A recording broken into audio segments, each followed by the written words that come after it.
Hello दोस्तों, स्वागत है आप लोग का आर्यम एकेडमी में। तो दोस्तों हम आज आपके लिए लेकर आए हैं उत्तर प्रदेश पुलिस कांस्टेबल, जो दोस्तों आपका प्रीवियस ईयर क्वेश्चन है। और ये क्वेश्चन कब पूछा गया था? 28/1/2019 को, और वो भी प्रथम पाली में। तो दोस्तों क्वेश्चन का पेपर मैं इसलिए लेकर आया हूँ कि आपको पता चले कि क्वेश्चन वास्तविकता में पूछा कैसे जाता है, और पता लगे आप बहुत पढ़े हैं, पेपर ही का सेट नहीं देख पा रहे हैं कि कैसे पूछा जाता है। तो दोस्तों अगर हमारे इस आर्यम एकेडमी चैनल पर आप नए हैं दोस्तों, तो आर्यम एकेडमी चैनल को आप जरूर सब्सक्राइब कर लीजिएगा और बेल आइकन को जरूर प्रेस करिए। तो चलिए मैं आपको क्वेश्चन का पैटर्न पहले क्वेश्चन से दिखाता हूं। यहाँ से देखिए, सामान्य जागरूकता है दोस्तों, यानी सामान्य ज्ञान है। ये क्वेश्चन ऐसे ही आपके पेपर में आएगा, हूबहू पेपर पूछा गया क्वेश्चन है। देखिए क्वेश्चन क्या कह रहा है, कह रहा है कि द्रवों का घनत्व मापने के लिए किस उपकरण का प्रयोग करते हैं। तो यहाँ पे देखिए, द्रव का घनत्व जो मापते हैं दोस्तों हम लोग, वो दोस्तों हाइड्रोमीटर से मापते हैं। ठीक है, तो यहाँ पे डी ऑप्शन करेक्ट हो जाएगा। अच्छा, मैं एक चीज़ और आपको बता दूं कि द्रवों का घनत्व तो आप लोग हाइड्रोमीटर से मापते हैं, लेकिन यहाँ पर अगर मैं कहूँ एनीमोमीटर से आप क्या मापते हैं, तो एनीमोमीटर से दोस्तों यहाँ पे वायु या बादल का वेग मापते हैं। ठीक है, वायु हो गया या बादल हो गया, उसकी दिशा को मापते हैं। ठीक है, एनीमोमीटर से वायु का घनत्व या उसकी दिशा को मापते हैं एनीमोमीटर से। ठीक है ना, यहाँ पे ए ऑप्शन करेक्ट हो जाएगा। चलिए यहाँ पे अगला क्वेश्चन देखते हैं। इसमें देखिए थोड़ा सा, इसमें मैं आपको बता दूं कि यहाँ पे क्या क्या है, इसका यहाँ पे मॉडिफाई करते रहा हूँ। यानी यहाँ पे देखिए, किसी भी पदार्थ का अपेक्षिक घनत्व उस पदार्थ के घनत्व और पानी के घनत्व का अनुपात होता है। द्रवों का घनत्व किससे मापते हैं? हाइड्रोमीटर से मापा जाता है। लेकिन यहाँ पे देखिए, हाइड्रोमीटर प्लावनशीलता के सिद्धांत पर कार्य करता है। अगर आपसे पूछ ले कि हाइड्रोमीटर जो है किस सिद्धांत पर कार्य करता है, तो ये प्लावनशीलता के सिद्धांत पर कार्य करता है। अब यहाँ से देखिए, मैं अभी आपको बताया था कि यहाँ पे जो है दोस्तों वायु का वेग कैसे मापते हैं, तो एनोमीटर से मैंने कहा था। और यहाँ पे हाइड्रोमीटर यानी द्रव का घनत्व मापते हैं। यूडोमीटर से आप लोग जान लीजिए, यूडोमीटर से गैस के मिश्रण का आयतन, गैसों के मिश्रण का आयतन परिवर्तन मापते हैं। वेब मीटर से मिट्टी के आंतरिक गुण, तो दोस्तों वेब जो मीटर होता है, मिट्टी के जो आंतरिक गुण है उसको हम मापते हैं वेब मीटर से। तो चलिए अगला देखते हैं क्वेश्चन। ये रहा हमारा अगला क्वेश्चन। क्या कह रहा है दोस्तों, केंद्रीय विश्वविद्यालय बाबा साहेब भीमराव अंबेडकर विश्वविद्यालय विद्या विहार किस शहर में स्थित है? तो केंद्रीय विश्वविद्यालय, ये क्वेश्चन किस में स्थित है, तो मैं आपको आंसर बता दे रहा हूं दोस्तों। यहाँ पे देखिए, इसका आंसर जो है दोस्तों, ये आपके स्क्रीन पर दिया गया है। डी ऑप्शन करेक्ट हो जाएगा। ठीक है, क्यों? क्योंकि यहाँ पे देखिए डी ऑप्शन करेक्ट हो गया। तो चलिए मैं आपको थोड़ा सा और कुछ मैं यहाँ पे बताता हूँ। ठीक है, चलिए यहाँ पे देखिए, इसमें अब आपको यहाँ पे ठीक से पढ़ लेना है कि बाबा साहेब भीमराव अंबेडकर विश्वविद्यालय जो है दोस्तों की स्थापना, पहली बात आप स्थापना रट लीजिए, बहुत पूछा जाता है। भीमराव अंबेडकर विश्वविद्यालय की स्थापना जो है दोस्तों कब हुआ था? 1996 में हुआ था। और ये कहाँ पर है? लखनऊ में केंद्रीय विश्वविद्यालय संसद 1994 के अधिनियम के तहत इसको बनाया गया था, अधिनियम के द्वारा बनाया गया था। ठीक है, और ये कहाँ पर है? लखनऊ में। चलिए अगला क्वेश्चन देखते हैं। ये रहा हमारा अगला क्वेश्चन। उत्तर प्रदेश पुलिस का मुख्यालय कहाँ पर है? दोस्तों पुलिस का पेपर देने जा रहे हैं तो ये सब क्वेश्चन थोड़ा बहुत आना चाहिए आपको। उत्तर प्रदेश पुलिस, देखिए अब यहाँ पे मैं आपको बता दूं कि इसका आंसर जो हो जाएगा दोस्तों, बी ऑप्शन करेक्ट होगा। तो यहाँ पे मैं आपको सब कुछ बताता हुआ चलूंगा। तो इस क्वेश्चन का जो आंसर होगा, बी ऑप्शन करेक्ट हो जाएगा। उत्तर प्रदेश पुलिस का मुख्यालय कहाँ पर है? प्रयागराज में है। अब यहाँ से थोड़ा सा देखिए, मेरठ को खेल के सम्मान के लिए फेमस है। तो यहाँ पे अगर पूछा जाए खेल के सम्मान के लिए कौन सा जिला फेमस है, मेरठ हो जाएगा। ठीक है, परीक्षा काल के समय अंतराल उत्तर प्रदेश का मुख्यालय कहाँ? प्रयागराज इलाहाबाद में स्थित था। किंतु 7 जून, देखिए जब पेपर हुआ था तब इलाहाबाद था, लेकिन क्या है, 7 जून 2019 को उत्तर प्रदेश पुलिस का मुख्यालय को कहाँ पर कर दिया गया है? सिग्नेचर बिल्डिंग गोमती नगर, तो गोमती नगर लखनऊ स्थानांतरित कर दिया गया है। अब देखिए यहाँ पर इस जगह पर स्थानांतरित कर दिया गया है। तो यहाँ पे ध्यान से देखिए, उत्तर प्रदेश पुलिस मुख्यालय, उत्तर प्रदेश के जो पुलिस मुख्यालय है वो दोस्तों पहले इलाहाबाद प्रयागराज में था, लेकिन अब वर्तमान में कब कहाँ कर दिया गया है? ये लखनऊ में गोमती नगर के पास में। ठीक है, आपको आना चाहिए। ठीक है ना, तो यहाँ पे आप लोग जानते हैं लखनऊ में बड़ा इमामबाड़ा है और छोटा इमामबाड़ा, दोनों में लखनऊ है। दोनों स्थान कहाँ पर है? लखनऊ में है। ठीक है, ये सारे क्वेश्चन आप लोग जानते रहना। कब स्थानांतरित किया गया था? 7 जून 2019 को। ठीक, चलिए इस क्वेश्चन को मैं फिर से आपको दिखा दे रहा हूँ। उत्तर प्रदेश पुलिस का मुख्यालय पहले दोस्तों जब पेपर हुआ था उस समय प्रयागराज में था, लेकिन इसको 7 जून 2019 को बदल करके इसको कहाँ कर दिया? लखनऊ में गोमती नगर के बगल में। ठीक है, चलिए अगला क्वेश्चन देखते हैं हम लोग। ये रहा उत्तराखंड। उत्तराखंड किस वर्ष अस्तित्व में आया दोस्तों? तो उत्तराखंड किस वर्ष अस्तित्व में आया था? तो ये रहा, आपको दोस्तों देख लीजिए, वो यहाँ पे दिखा दे रहा, उत्तराखंड किस वर्ष अस्तित्व में आया था? 9 नवंबर 2000 को। तो यहाँ पे दोस्तों 9 नवंबर 2000 को देख लीजिए, पृथक उत्तराखंड की मांग को लेकर वर्षों तक चले आंदोलन को 9 नवंबर 2000 को उत्तराखंड उत्तर प्रदेश से अलग हो गया। तो यहाँ पे उत्तराखंड कब अस्तित्व में आया था? सन 2000 में। तो कब? 9 नवंबर 2000 को उत्तराखंड राज्य अलग बन गया था। चलिए आगे देखते हैं अगला क्वेश्चन। और अगला क्वेश्चन ये रहा हमारा दोस्तों, और यहाँ पे थोड़ा सा देख लीजिए, उत्तराखंड जो है दोस्तों, उत्तराखंड की राजधानी देहरादून है, पहले ये जानते हैं। ये 27वें राज्य के रूप में आया था। कौन से राज्य में? 27वें राज्य के रूप में बना था।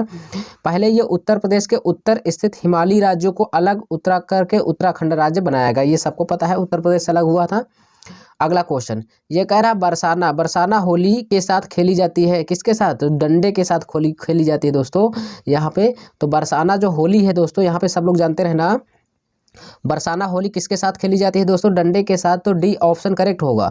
लेकिन कहाँ पर होता है बरसाना होली? तो मथुरा के पास स्थित बरसाना या बरसाने की होली उत्सव कैसे होती है? लठमार होली होती है। पेपर में आपके कई बार आया है, लठमार होली कहाँ पर होती है? तो मथुरा में होती है। ये चीज़ जानते रहना। मथुरा किस भगवान के लिए फेमस है? श्री कृष्ण भगवान के लिए फेमस है दोस्तों। जहाँ पर यहाँ पे मैं आपको ठीक से बता दूँ कि यहाँ पे देखिए, बरसाना जो है दोस्तों, राधा जी का जन्म स्थान है। राधा जी का जन्म स्थान है कहाँ? बरसाना होती है उत्सव, डंडे के साथ खेली जाती है। जो बरसाना जो स्थान है दोस्तों, ये तो कहाँ पर है? मथुरा में है।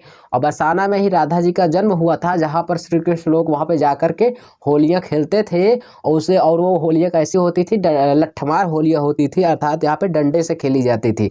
डी ऑप्शन करेक्ट हो जाएगा दोस्तों। आपको जरूर समझ में आया होगा दोस्तों। तो इसी तरह का वीडियो पाने के लिए दोस्तों चैनल को अवश्य सब्सक्राइब करिए। और आगे देखिए अगला क्वेश्चन क्या है। ये देखिए क्वेश्चन कह रहा, उत्तर प्रदेश में आयोजित काम्पिला मेला, यहाँ पे देखिए काम्पिला मेला किस समुदाय से जुड़ा हुआ है? तो उत्तर प्रदेश में आयोजित काम्पिला मेला किस समुदाय से जुड़ा है? तो यहाँ पे मैं आपको दिखा दे रहा हूँ। अब देखिए, काम्पिला जो मेला है दोस्तों, सिखों के लिए फेमस है। और यहाँ पे देखिए, काम्पिला मेला का आयोजन उत्तर प्रदेश के फर्रुखाबाद शहर में रामेश्वर नाथ, कामेश्वर नाथ तथा जैनियों के मंदिर कहा जाता है इनको। ठीक है। इस उत्सव के अंतर्गत जैन धर्मावलंबियों की संस्कृति को दर्शाया गया है। तो यहाँ पे इस क्वेश्चन का आंसर जो हो जाएगा दोस्तों, काम्पिला मेला जैन के लिए फेमस है। ए ऑप्शन यहाँ पे करेक्ट हो जाएगा। ठीक है। अगला क्वेश्चन है, भारत में कथक नृत्य की एक शास्त्रज्ञ है। तो कथक नृत्य के शास्त्रज्ञ कौन है? पंडित बिरजू महाराज है दोस्तों। तो यहाँ पे सी ऑप्शन करेक्ट हो जाएगा। ठीक है, कथक के पंडित बिरजू महाराज। लेकिन कथक कहाँ पर होता है दोस्तों? तो उत्तर भारत में होता है। कहाँ पर? उत्तर भारत में होता है। चलिए यहाँ पे देख लीजिए, शास्त्रीय नृत्य कला कथक जो उत्तर प्रदेश की देन है। उत्तर प्रदेश में कथक नृत्य का केंद्र को लखनऊ घराना नाम से जाना जाता है। कथक नृत्य के केंद्र को किस नाम से जाना जाता है? लखनऊ घराना के नाम से जाना जाता है। ये भी आप लोग जानते रहना दोस्तों। अब देखिए, कालका महाराज के पुत्र लच्छू महाराज, अच्छन महाराज, शंभू महाराज और उनके पुत्र बिरजू महाराज ने कथक विशेषताओं की पुरस्कृत किया। ये सब किससे? जितने महाराज लगे सब कहाँ से संबंधित है? कथक से। ठीक है। अगला क्वेश्चन देखिए, कह रहा, निम्नलिखित में से कौन सा यूपी पुलिस विभाग की चयन प्रक्रिया के चरणों में से एक नहीं है? तो यहाँ पे दोस्तों देखिए, शारीरिक परीक्षण होता है, आयु पात्रता होती है, शैक्षिक भी होती है, लेकिन भाषा परीक्षण नहीं होता है।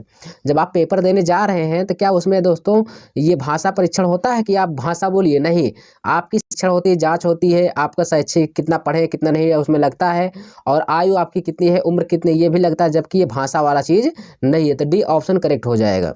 ठीक है, यहाँ पे भाषा परीक्षण का संबंध नहीं है दोस्तों। डी ऑप्शन करेक्ट होगा। अगला देखते हैं, और ये रहा हमारा अगला क्वेश्चन। क्या कह रहा? एक पौराणिक कथा के अनुसार किस देवता ने दशाश्वमेध घाट पर किए जाने वाले दशाश्वमेध यज्ञ का 10 घोड़ों की बलिदान दी थी? बहुत ही फेमस क्वेश्चन दोस्तों। तो यहाँ पे आंसर हो जाएगा भगवान ब्रह्मा जी। ठीक है ना, डी ऑप्शन करेक्ट होगा। चलिए यहाँ पे देखिए, पौराणिक कथा के अनुसार भगवान ब्रह्मा द्वारा दशाश्वमेध घाट पर किए दशाश्वमेध यज्ञ के दौरान 10 घोड़ों की बलि दी थी। दशाश्वमेध घाट वाराणसी, काशी, गंगा के तट पर 84 घाटों में से एक है दोस्तों। ये सारे क्वेश्चन आपको यहाँ पे जो दिखाया जा रहा है दोस्तों, सब अच्छे हैं, पर आप यहाँ पे कितना अच्छे से पढ़ते हैं डिपेंड ये करता है।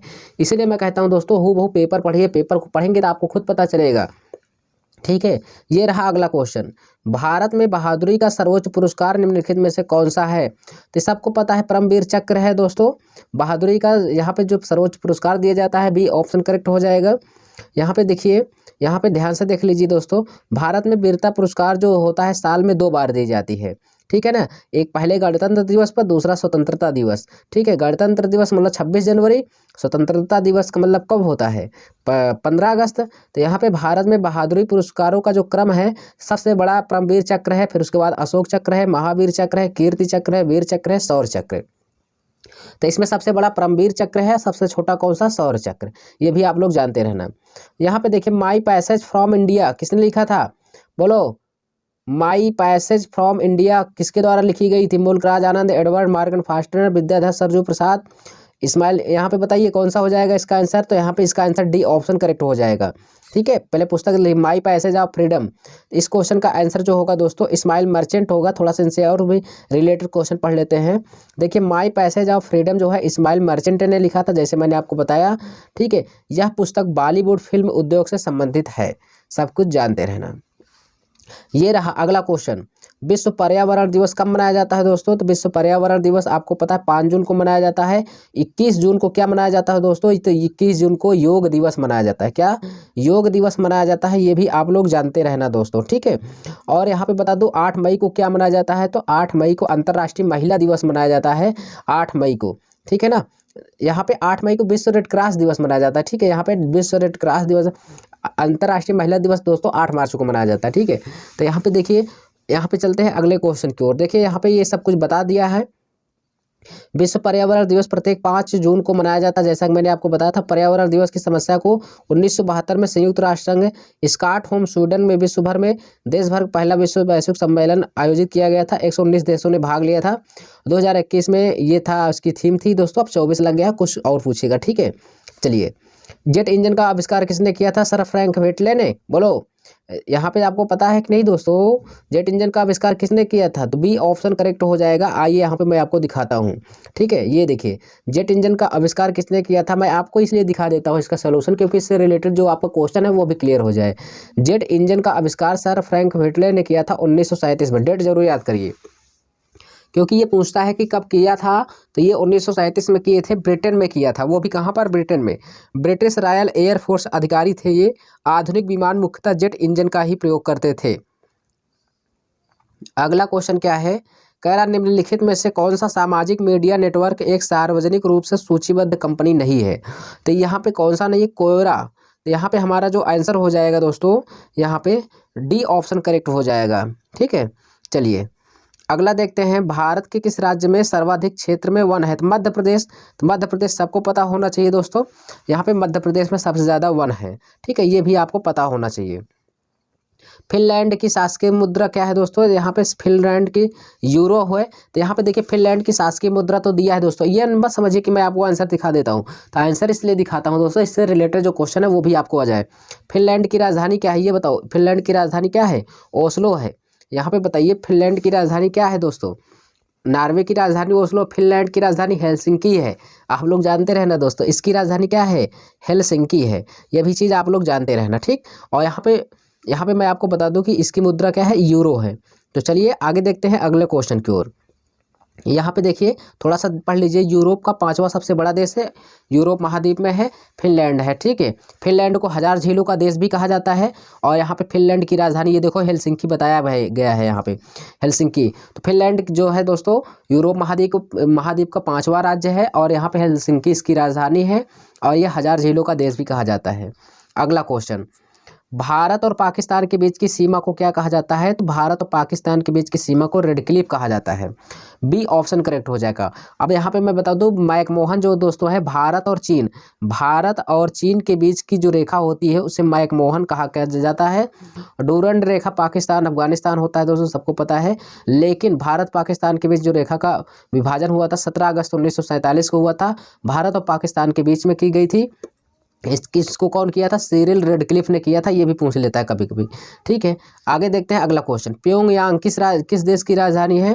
तो प्योंगयांग उत्तर कोरिया की कि मंगोलिया की, मालदीव की। प्योंगयांग उत्तर कोरिया की होगी दोस्तों। यहाँ पे चलिए आपको दिखाता हूँ, ये देखिए सही कहा है कि प्योंगयांग कहाँ की राजधानी है। प्योंगयांग उत्तर कोरिया की राजधानी है दोस्तों। यह सबसे बड़ा शहर है। यहाँ पर क्रांति की राजधानी के रूप में भी जानी जाती है। तो प्योंगयांग को किस रूप में जानी जाती है? क्रांति की राजधानी के रूप में। प्योंगयांग की राजधानी क्या है? उत्तर कोरिया की राजधानी है प्योंगयांग। मालदीव की राजधानी क्या है? माले है दोस्तों। मलेशिया की क्या है? कुआलालंपुर। ये पूछा जाता है 2018 में दोस्तों, लोको पायलट में पहले ही दिन पूछा गया था ये क्वेश्चन। मलेशिया की राजधानी क्या है? कुआलालंपुर। याद कर लीजिए, रट लीजिए। मंगोलिया की राजधानी उलन बटोर है। ये भी सारी राजधानियां याद कर लीजिए, वेरी वेरी इंपॉर्टेंट, परीक्षा में जरूर पूछा जाएगा। आगे देखते हैं, आगे क्वेश्चन उसको भी क्लियर करते हैं। ये रहा हमारा संयुक्त राज्य अमेरिका का एक राज्य नहीं है। तो यहाँ पे देखिए संयुक्त राज्य अमेरिका का एक राज्य नहीं है, ये है हमारा। कौन सा हो जाएगा? डी ऑप्शन करेक्ट हो जाएगा। ठीक है, और सारे राज्य यहाँ पे हैं दोस्तों। न्यूयॉर्क भी है, मिनेसोटा भी है, लुसियाना भी है, ये भी सब कुछ है, लेकिन जबकि यहाँ पे अटलांटा नहीं है। ठीक है, तो यहाँ पे आपको पता चला अमेरिका के राज्य नहीं है। चलिए आगे देखते हैं अगला क्वेश्चन। लक्षद्वीप। लक्षद्वीप के लोग मलयालम के अलावा दूसरी कौन सी भाषा बोलते हैं? तो यहाँ पे बोलते हैं ये लोग माहल भाषा। तो यहाँ से थोड़ा सा पढ़ लेते हैं। लक्षद्वीप की जो आधिकारिक भाषा है मलयालम है। लक्षद्वीप की मलयालम तथा अंग्रेजी है। वहाँ के लोग मलयालम 83%, इसके अलावा माहल 17% भाषा बोलते हैं। तो लक्षद्वीप की भाषा क्या है? मलयालम। रट लीजिए दोस्तों, वहाँ पे मलयालम और अंग्रेजी है। चलिए आगे देखते हैं। अब थोड़ा सा जान लीजिए, अब लक्षद्वीप है कहाँ दोस्तों? तो लक्षद्वीप जो दोस्तों है अरब सागर में स्थित है। लक्षद्वीप अरब सागर में स्थित है और ये प्रवाल भित्तों से यानी प्रवाल निर्मित द्वीपों से है। चलिए, शिवाजी के छोटे बेटे का नाम बताएं जो तीसरे छत्रपति थे। तो शिवाजी के जो छोटे बेटे थे, तीसरे जो थे वो छत्रपति थे, क्या नाम था उनका? तो उनका नाम था दोस्तों राजा राम। यहाँ से याद कर लीजिए, ए ऑप्शन करेक्ट हो जाएगा। चलिए यहाँ पे मैं बता दूँ, संभाजी सबसे बड़े पुत्र, यहाँ पे ये सब चीज़ इनका दिया गया है दोस्तों। यहाँ पे ये पॉइंट है। चलिए आगे देखते हैं। ये ओडिशा में कह रहा कि ओडिशा से प्रारंभ एक प्राचीन लोक नृत्य है। तो ओडिशा में ओडिसी है, तो यहाँ पे लेकिन सबको पता होगा कि कौन सा हो जाएगा? घुमरा हो जाएगा। तो यहाँ पे डी ऑप्शन करेक्ट हो जाएगा। ठीक है, यहाँ पे चलिए यहाँ पे देखते हैं अगला दोस्तों। ये है 2018 का बजट से संबंधित पूछा है लो दोस्तों, लेकिन अब की बार आपके पेपर में 2024 का पूछेगा, जारी हो चुका है। ठीक है ना, तो यहाँ से वहाँ का याद कर लीजिएगा। यहाँ से फिर भी मैं बता दूँ, वर्ष 2018 का केंद्रीय बजट भारत के राष्ट्रपति का प्रतिमाह वेतन कर दिया गया है कितना दोस्तों? 15 लाख रुपए कर दिया गया है। 50 लाख बोलिए, 15 लाख 50 लाख बोलिए। इसको कितना कर दिया गया है? 1.5 लाख से बढ़ा करके कितना कर दिया गया है? 5 लाख कर दिया गया। ठीक, पहले 1.5 लाख मिलता था, अब 5 लाख। अब राष्ट्रपति से संबंधित थोड़ा सा इनको पढ़ लीजिए। भारत के राष्ट्रपति का पद जो है देश में सर्वोच्च है। भारत के राष्ट्रपति को भारत का प्रथम नागरिक भी कहा जाता है। या तीनों देशों यानी तीनों सेनाओं का ये प्रमुख होता है। जल थल वायुसेना, तीनों सेनाओं का ये प्रमुख होता है दोस्तों। ये कमांडर भी इन्हें कहा जाता है। ठीक है, और यहाँ पे जो राष्ट्रपति होते हैं, राष्ट्रपति का कार्यकाल 5 वर्ष के लिए होता है दोस्तों।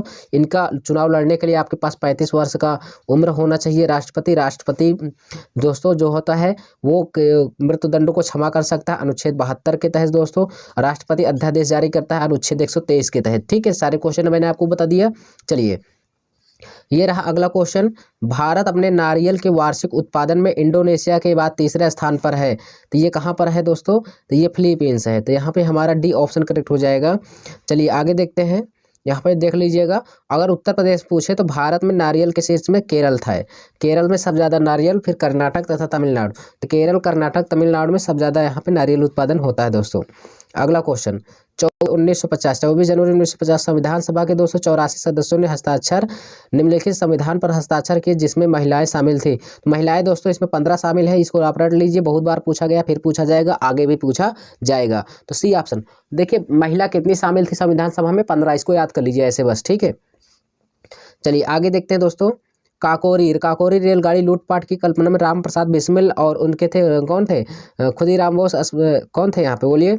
अशफाक उल्लाह थे, राम प्रसाद बिस्मिल थे, और एक थे भाई, वहाँ उनका नाम नहीं याद आ रहा है। यहाँ पे ये 3 लोग थे। ठीक है, तो अशफाक उल्लाह थे। तो यानी काकोरी ट्रेन ये लूटपाट की जो कल्पना किया था किसने किसने, राम प्रसाद बिस्मिल और अशफाक उल्लाह ने किया था। इनको पकड़ा भी गया था, लेकिन ये कब हुआ था, काकोरी ट्रेन डकैती को नाम बदल कर आपका क्या कर दिया गया, हिंदुस्तान रिपब्लिक एसोसिएशन के सदस्यों ने यानी सहारनपुर लखनऊ लाइन पर 8 डाउन रेलगाड़ी को काकोरी नामक गांव में रोककर रेल विभाग के खजाने को लूट लिया। ठीक है, इतने ये लोग क्या थे, होशियार थे। कब, वही 9 अगस्त 1925 को, ये भी याद कर लेना। चलिए यहाँ पे देखते हैं आगे, बागुरु। यहाँ पे दिया बागुरु में हाथ की छपाई के लिए प्रसिद्ध है। तो बागुरु में हाथ की छपाई के लिए क्या प्रसिद्ध है दोस्तों, तो यहाँ से देखिए ये हो जाएगा बगरू दोस्तों, जयपुर में छपाई राजस्थान काफ़ी लोकप्रिय है। तो यहाँ पे बी ऑप्शन करेक्ट हो जाएगा, जयपुर में। ठीक है, तो बगरू की छपाई रासायनिक रंगों का प्रयोग नहीं होता है। तो यहाँ पे रासायनिक रंगों का प्रयोग इसमें नहीं होता दोस्तों, नॉर्मली होता है। अगला क्वेश्चन है जो दोस्तों यहाँ पे देखिए, भारतीय रिजर्व बैंक द्वारा निर्धारित नवंबर 2018 में नगद आरक्षित अनुपात के प्रतिशत था कितना, 4। ये क्वेश्चन पुराना है दोस्तों, करंट अफेयर है। ठीक है, चलिए आगे देखते हैं। ये क्वेश्चन आपसे पूछा जा सकता है, हवा महल 1799 में महाराजा द्वारा बनवाया गया था। तो ये सबको पता है कि ये सवाई जयसिंह के द्वारा बनवाया गया था दोस्तों, सी ऑप्शन करेक्ट हो जाएगा। हवा महल 1799 में ईस्वी में महाराजा द्वारा बनवाया गया था, यहाँ पे सी ऑप्शन करेक्ट हो जाएगा। थोड़ा सा यहाँ पे जयपुर दोस्तों होता है ना, जयपुर में ही तो है ना हवा महल। तो यहाँ पे थोड़ा सा इससे इंपॉर्टेंट क्वेश्चन पढ़ लेते हैं। जयपुर दोस्तों राजस्थान की राजधानी जयपुर है, और जयपुर को हम लोग पिंक सिटी के नाम से जाना जाता है, जिसे गुलाबी सिटी भी कहा जाता है। ठीक है ना, आपसे पेपर में पूछेगा गुलाबी सिटी या पिंक सिटी के नाम से कौन जाना जाता है, यानी जयपुर। ठीक है, यहाँ पर सवाई जयसिंह राजा प्रताप थे, यही इन्होंने अपना निर्माण करवाया था, हवा महल का निर्माण। ठीक है, अगला क्वेश्चन है, संयुक्त राष्ट्र महासचिव एंटोनियो गुटारेस किस देश के प्रधानमंत्री बने। एंटोनियो गुटारेस जो है पुर्तगाल के हैं, ये यहाँ पे बी ऑप्शन करेक्ट हो जाएगा। थोड़ा इनसे पढ़ लेते हैं दोस्तों, रिलेटेड क्वेश्चन। महासचिव एंटोनियो गुटारेस पुर्तगाल के पूर्व मुख्यमंत्री थे, और यहाँ पे संयुक्त राष्ट्र ने एंटोनियो गुटारेस को 1 जनवरी 2022 से 31 2026 तक के दूसरे कार्यकाल 9वें संयुक्त राष्ट्र महासचिव के रूप में नियुक्त किया गया है। यानी वर्तमान के भी महासचिव कौन है दोस्तों संयुक्त राष्ट्र के, तो एंटोनियो गुटारेस आपके पेपर में पूछ सकता है। ठीक है, अगला क्वेश्चन है आपके पेपर में, उद्घाटन के बाद लखनऊ के इकाना क्रिकेट स्टेडियम में खेला गया पहला अंतर्राष्ट्रीय क्रिकेट मैच और भारत के किस बीच T20 मैच था। तो बताइए, ये वेस्ट इंडीज यहाँ पे ए ऑप्शन, बहुत ही ये क्वेश्चन कई बार आ चुका है दोस्तों। ठीक है, यहाँ पे याद कर लेना, ए ऑप्शन करेक्ट हो जाएगा। चलिए देखते हैं अगला क्वेश्चन। यहाँ पे देखिए, वर्ष 2022 के एशियाई खेल की मेजबानी किसके द्वारा की जाएगी। वर्ष 2022 के एशियाई खेल की मेजबानी किसके द्वारा की जाएगी। तो यहाँ पे हो जाएगा आपका आंसर कौन सा हो जाएगा, बताइए। चलिए मैं यहाँ पे आपको थोड़ा सा विस्तार में भी बता देता हूँ। यहाँ पे देखिए किसके द्वारा 2022 में चीन के हांगझाओ में 29वें एशियाई खेल 10 से 25 सितंबर के बीच आयोजित किए जाएंगे, और यहाँ पे एशियाई खेलों का आयोजन होगा। ठीक है, यहाँ पे आपको पता चल गया। ठीक, चाइना में होगा यहाँ पे। अगला जो इसका आंसर हो जाएगा वो क्या होगा, देखिए, भारत के chief of army staff COAS का नाम बताएं जिन्होंने 31 दिसंबर 2016 को पदभार संभाला था। जनरल बिपिन रावत थे यहाँ पे। जनरल बिपिन रावत, आपको सबको पता है कि जनरल बिपिन रावत जो है दोस्तों अभी इस दुनिया में नहीं रहे हैं। ठीक है, ए ऑप्शन करेक्ट हो जाएगा। यहाँ से देख लीजिए इनका पूरा डाटा क्या कहा। जनरल बिपिन रावत जो है 31 दिसंबर 2016 को चीफ ऑफ आर्मी का स्टाफ की प्रभार को ग्रहण किया था। इनका कार्यकाल 31 दिसंबर 2016 यहाँ 19 तक था। बिपिन रावत का जन्म उत्तराखंड में हुआ था, पौड़ी गढ़वाल जिले में। 8 दिसंबर 2021 को हेलीकॉप्टर क्रैश में इनकी मृत्यु हो गई है दोस्तों। ठीक है, ये 2021 में चल बसे हैं।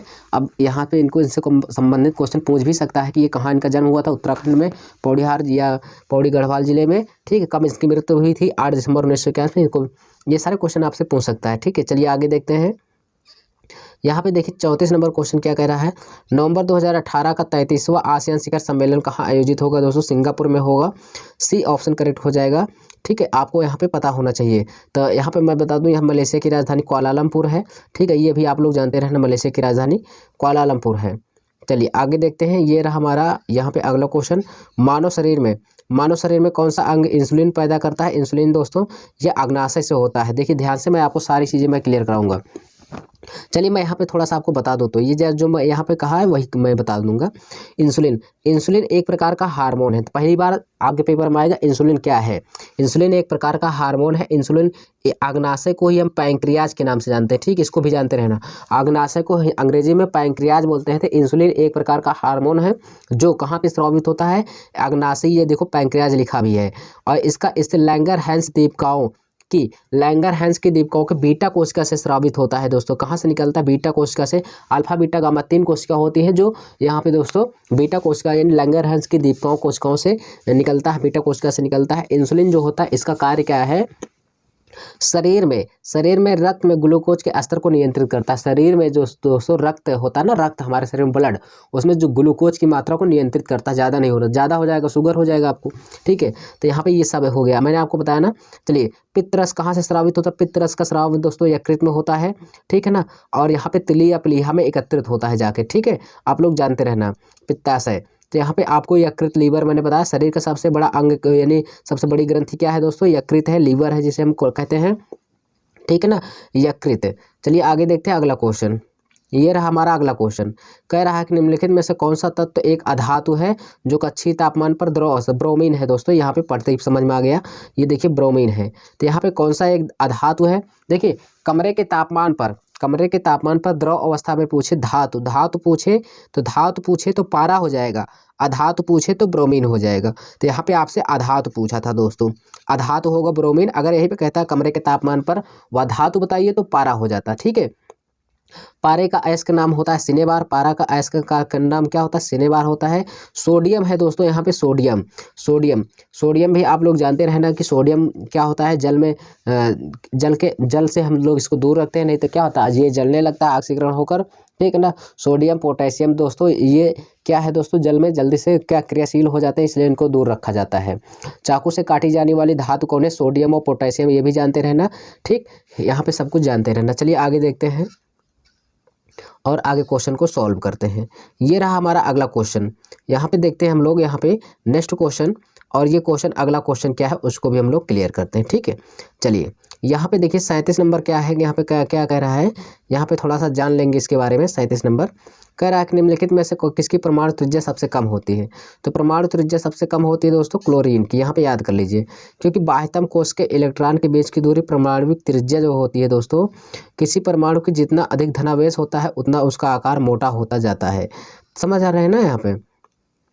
चलिए आगे देखते हैं, यहाँ पे आप लोग यहाँ पे सब कुछ दिया है। क्लोरीन की तत्व की परमाणु त्रिज्या सबसे छोटी होती है। ये क्या है दोस्तों, ये एसिटिक अम्ल होगा, हम जानते हैं। यहाँ पे क्या दिया है थोड़ा सा पढ़ लेते हैं, एथिल एथनोइट, यहाँ पे आपका सी ऑप्शन करेक्ट हो जाएगा, ठीक है। इस क्वेश्चन का आंसर जो होगा सी ऑप्शन करेक्ट होगा, यहाँ पे मैंने आपको बताया दोस्तों, ठीक है। चलिए यहाँ पे देखिए आप लोग यहाँ पे पढ़ लीजिएगा, ये सारी रासायनिक क्रियाएं दिया है। तो दोस्तों इसी तरह से मैंने आपको यहाँ पे उत्तर प्रदेश पुलिस के जो दोस्तों जितने भी क्वेश्चन हैं वो सारे क्वेश्चन मैंने आपको क्लियर कराया दोस्तों। अगर आप इसी तरह से क्वेश्चन देखते हैं, देखिए दोस्तों आप लोगों ने पढ़ा होगा, किए होंगे, आपको क्या लगा होगा जानते हैं, आपको यही लगा होगा यार क्वेश्चन हो नहीं पा रहा है। वास्तविकता में आपके पेपर में क्वेश्चन ऐसे ही आएगा, जो आप लोग पढ़ रहे हो ना दोस्तों उससे हटकर जरूर आएगा। क्यों, इसलिए मैं आपको इस तरह क्वेश्चन लेकर आया क्योंकि अपनी पहचान अभी ही कर लो कि मैं कितना पढ़ा हूँ, ठीक है। अभी समय है, आप अच्छे से तैयारी कर सकते हैं। तो दोस्तों ऐसे वीडियो पाने के लिए चैनल को जरूर सब्सक्राइब करिए। हम मिलेंगे नेक्स्ट वीडियो में, तब तक के लिए